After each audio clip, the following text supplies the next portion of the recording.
في كل دشرة في كل دوار.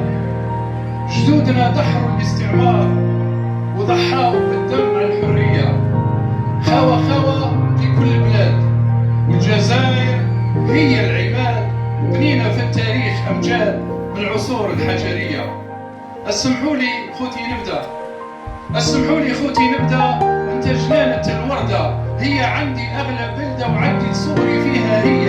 شرقوا من عيد أهل وجيران، من يحيى عبد الرحمن، من مشيرة باها برهان، ولاد خلوف عروشية. زيد تلغمة مع واد سكان، وبو حاتم شق الويدان، وكيف ودرجة شاهد عيان عن الحقبة الاستعمارية.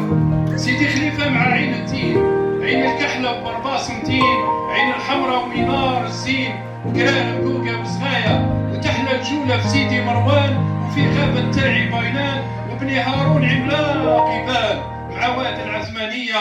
بومالك وعين الملوك، وفرجيوة أرض الملوك، وعزابة شحال نحبوك، وتسدان الغالية.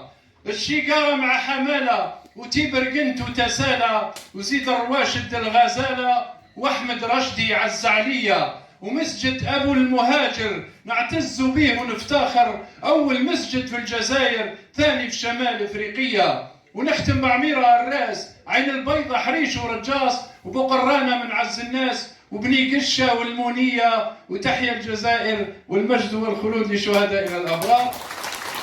فقط ولايتنا الحبيبة تتميز فنيا، عندها ميزة لا يعرفها إلا الفنانين، أنها حرفان موسيقيا اللي هي مي والله دوري مي فاصول لا سي. ميلا هذه الأنشودة يؤدوها أبنائنا في المدارس، وأنا بنيت اللحن على هذيك الميزة ميلا، حتى الآلة تقول لي ميلا ميلا ميلا سي دو ري مي فامي مي فامي مي فامي ري دو سي لا ميلا. احنا وليدات ميلا الأحرار. هكذا تؤدى في المدارس. ان شاء الله تكون تعجبكم وشكرا.